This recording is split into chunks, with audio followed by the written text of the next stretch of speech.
आज मी मेथीचे पराठे करणार आहे. त्याला लागणारं साहित्य: पुदिना, मेथी, कांद्याची पात, कोथिंबीर, कांदा बारीक चिरलेला, बटाटा एक उकडून घेतलेला आहे. त्यासाठी मसाला आमचा कांदा लसूण मसाला आहे हा.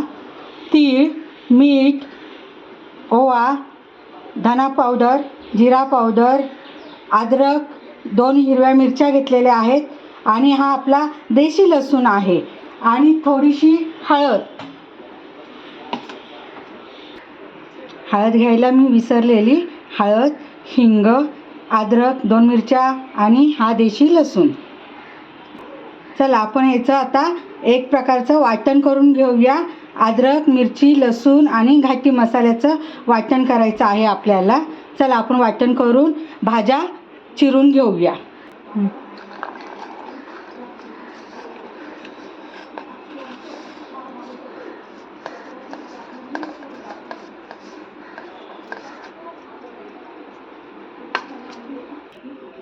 चला आपण भाज्या आता बारीक कापून घेतलेल्या आहे. एक उकडलेला बटाटा आपण खिसून घेतलेला आहे. तुम्ही मॅच पण करून घेऊ शकता.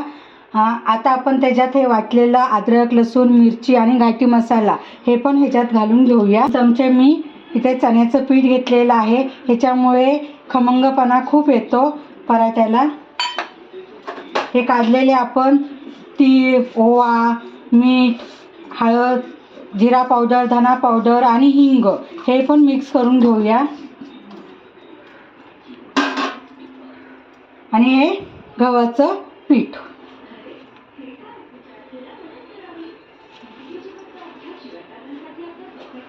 मिक्स करत करत आपण गव्हाचं पीठ टाकणार आहोत.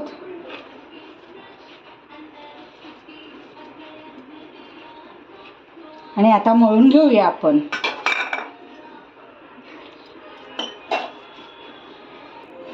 आता बारीक चिरलेला, एकदम बारीक चिरायचा हा कांदा, म्हणजे आपण पीठ मळलं तर कुठेही पराठा फाटत नाही, तुटत नाही, काही नाही. म्हणून एकदम बारीक कांदा असा मी कापून घेतलेला आहे.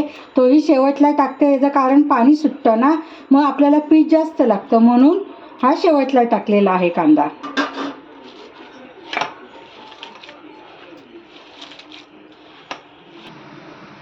बघा आता आपण पीठ मळून घेतलेलं आहे छानपैकी. आपण जसं चपातीचं पीठ मळतो ना त्याच प्रकारे हे पीठ मळून घ्यायचं आहे. आपण हे बिना पिठाचं लाटणार आहोत तेलावरती. तर चला आपण लाटून घेऊया. चला आपण हे प्लास्टिक घेतलेलं आहे, ह्याला मी छान आता तेल लावून घेते आणि आता आपण ह्याच्यावरती लाटून घेऊया. छान आता आपण हे लाटून घेऊया.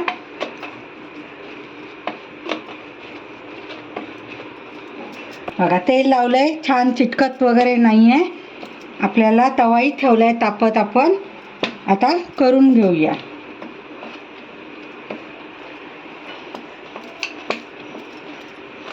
बघा जास्त पातळही नाही आणि जास्त जाडही नाही, मीडियम साईजची मी लाटून घेतलेली आहे.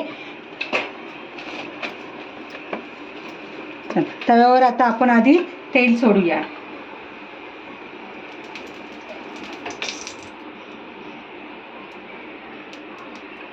ह्याला तुम्ही तेलाच्या ऐवजी तूपही यूज करू शकता. पौष्टिक होतं, छान होतं. पण माझी मुलं खात नाहीत तूप, म्हणून मी तेलाचा वापर करते.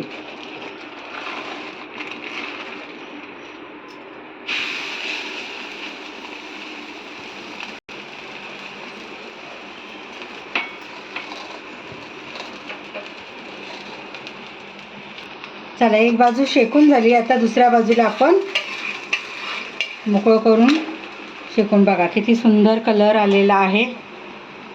खायलाही 2-3 दिवस हे छान राहतोही. बाहेर तुम्ही पिकनिकला वगैरे करून घेऊन गेलात तरी स्मूथ, मऊपणा भरपूर राहतो त्याला. सॉस बरोबर तुम्ही खोबऱ्याची चटणी, लसणाची चटणी कशाबरोबरही तुम्ही खाऊ शकता. दोन्ही साईडनी आता आपण इतरही सगळे करून घेऊया. अशा प्रकारे छान पराठे बनवून झालेले आहेत. ते आपण दह्याबरोबर खाऊ शकतो. मऊ झालेले आहेत पराठे. सो तुम्ही पण बनवून बघा, कमेंट करा, शेअर करा, सबस्क्राईब करा आणि नक्की कमेंट बॉक्समध्ये सांगा कसे झालेत ते.